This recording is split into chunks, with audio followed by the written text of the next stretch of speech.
Does anybody else remember the moniker that Stellantis or FCA used to use? Guts, glory, Ram. Why has that turned into scam?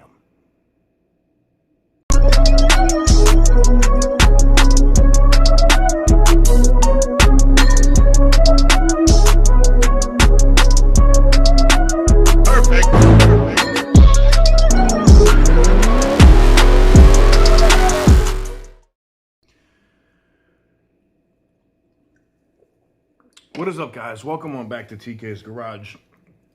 Just a quick video talking about this today, and I see more and more of the marketing that's coming out now for Stellantis, and I don't know if this is if this is left over from like Carlos Tavares's days. I'm guessing it has to be, right? Because the marketing that's being pushed out there right now is slightly retarded. All right, what I mean by that is it's just dumb. It's dumb, man. I like, what happened to George Washington in the field with a Challenger and American flags out the window? What happened to that, right? Chasing the British down across the field. That was dope, right?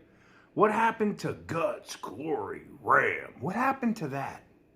Now it's, how did you try to turn Ram into Ford? Like, there's a bunch of jokes about, you know, Ford stuff, right? Banana in the tailpipe, dudes wearing skinny jeans. Like, we see all of the, you know, jokes about people that have Ford, right? And full disclosure, I've had a couple of Ford trucks, and you guys know I've had Mustangs and stuff, so it's funny. It's hee ha, just like BMW owners are all assholes, right? But, or we don't use turn signals. Well, that's probably true. Anyways, when did Ram turn into the I identify as truck community? I already know this is going to be bad. I don't even care, because that's where it is. We went from Guts, Glory, Ram to I identify as no. You know, one of the biggest things for me was I thought when Tim Kuniskis came back that Ram, and I was a little excited, right? We saw the Yellowstone crap. Like, they were like, we're bringing back heavy duty trucks. We're doing this. Cool, right? And then nothing. A bunch of, I don't know if we're going to do V8s. Oh, I don't know if this, you know, we're not, V8s aren't off the table. And then you have a president that's now in office, a Congress and a Senate, an EPA administrator, and a DOT,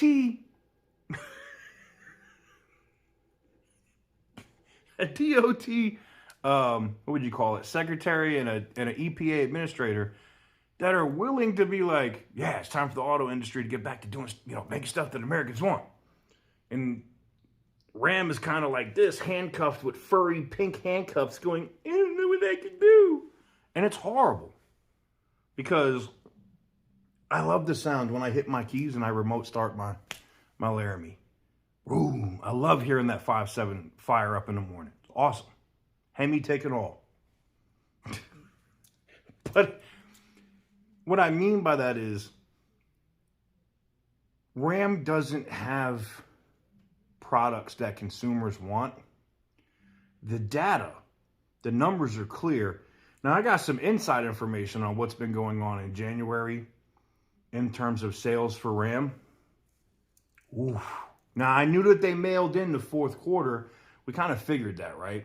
They got rid of Tavares. They brought back Tim Kuniskis. But there was supposed to be a roaring comeback in 2025, right? We saw the internal stuff. Elkin already said, you know, cool on the V8s. Why don't we have them? Now, there's two things. They don't want to announce it yet because then all the other inventory with hurricanes and crap won't sell. That's a viable argument. That said, if you're not presenting anything that gets your fan base excited to want to come back and buy a vehicle, they're going to buy their next truck from General Motors even with their issues with engines, or God forbid, Ford. I mean, let's just be honest. If you're the brand of truck that's already going, I identify as, might as well buy a Ford anyway, right? I mean, that's literally where it's at right now with Ram.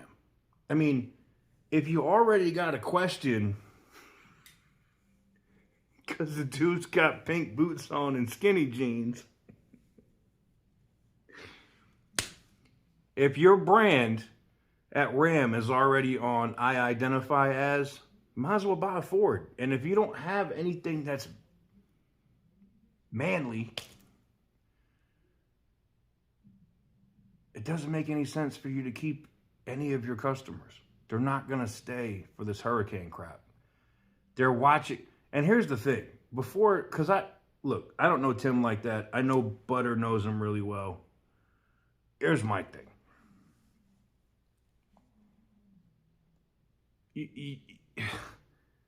When your service advisors at your dealership are in my comments on a regular basis, when I go talk to service advisors, I just had the differential fluids changed in my truck.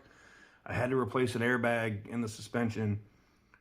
I'm telling you, it's a problem when every single dealer I go to and I ask them about the Hurricane engine, tells me how bad of a disaster that is.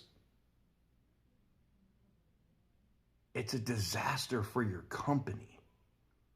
And I understand what Antonio Filosa came out with today and what Tim's talking, we're going to get quality better. We're going to make it better. We're doing this. We're going to internationally make quality better. Cool story, bro. That shit is cool. Believe it when I see it. You want to make quality better? You want to stand behind your product? Do like the internal memos that you guys were discussing about doing. Do it.